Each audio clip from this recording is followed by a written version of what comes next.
Buenas tardes, mi nombre es Francisco Raneta. Voy a exponerles sobre las normas NLAB de cada AFE de línea de transmisión de 115 a 230 kV del cálculo térmico, a donde se parte para llegar al punto final del cálculo térmico de las líneas de transmisión del conductor. Para esto, las normas establecen criterios y parámetros y valores límite para la determinación de la temperatura de los conductores en la línea de transmisión de 115 a 230 kV y la verificación de su capacidad para determinar y distribuir y transmitir la potencia. Los factores que debemos considerar a continuación se deben la altitud promedio, la latitud promedio, el azimut promedio, la emisividad y el coeficiente de absorción.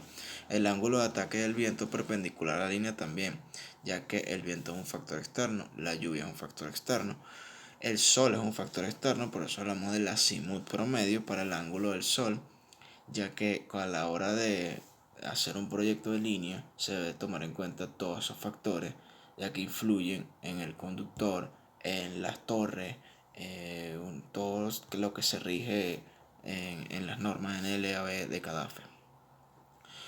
Se deberían tomar en cuenta varios criterios, entre uno, la temperatura del conductor para transmisión de potencia nominal y potencia de emergencia.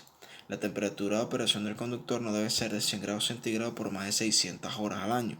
Eso es la vida útil del conductor. Y también se determinará la temperatura del conductor para transmisión de potencia de emergencia con objeto de calcular la pérdida de su rigidez mecánica.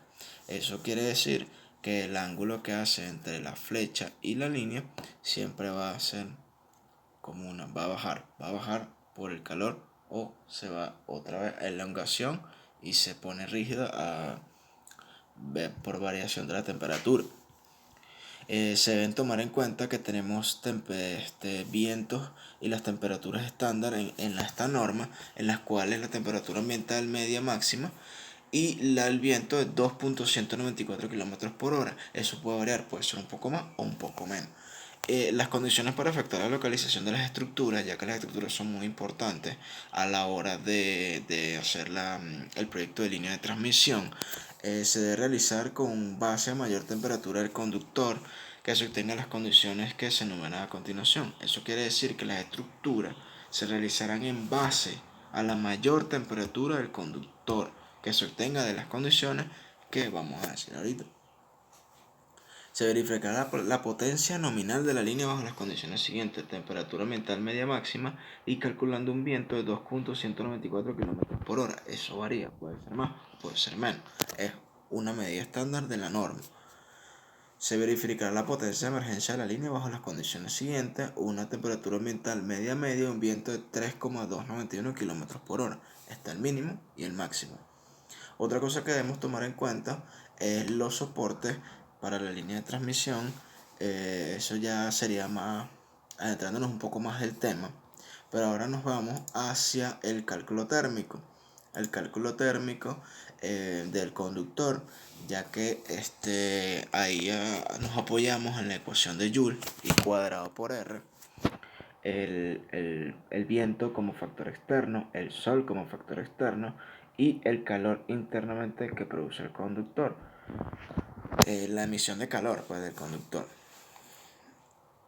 Para llegar a lo que se provee, lo que principalmente dije en lo primero, de cómo podemos llegar a hacer el proyecto completo de la línea de transmisión, hablando qué tipo de conductor, por la temperatura, por todos los factores externos.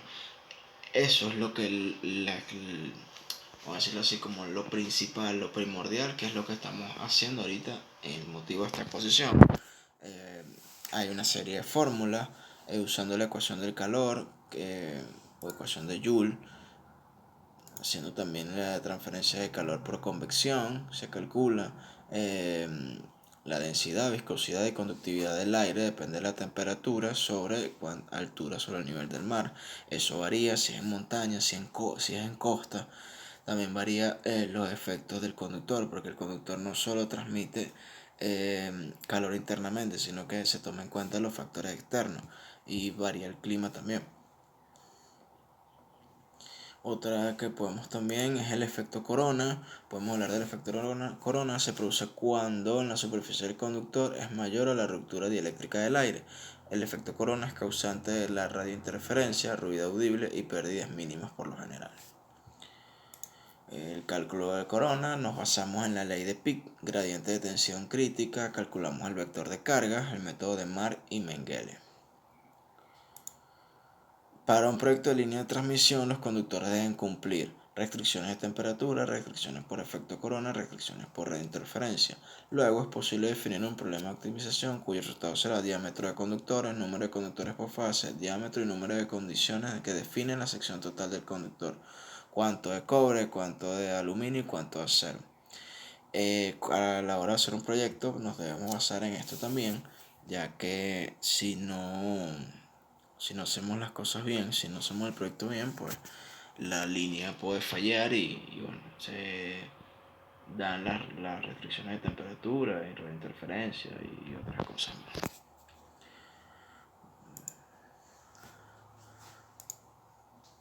Bueno, lo que les podría decir en conclusión es que esto es muy importante para las líneas de 115 o 230 kVA, muy importante las normas NLAB de cada AFE, ya que es una norma, valga la redundancia, donde rigen para hacer un proyecto de línea de transmisión, por lo menos en Venezuela, con temperaturas ambientales medias, en un clima del Ecuador, donde nos basamos en las altitudes, las latitudes, el terreno también, el terreno, si cuánto está sobre el nivel del mar, y bueno, varias cosas más que les expliqué anteriormente. Y bueno, eso es lo que podemos decir que es muy importante para llegar, todos esos factores para llegar al final de que sabemos, apoyándonos con varias ecuaciones, de qué tipo de conductor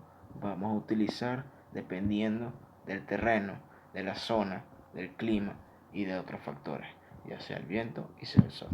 Muchas gracias.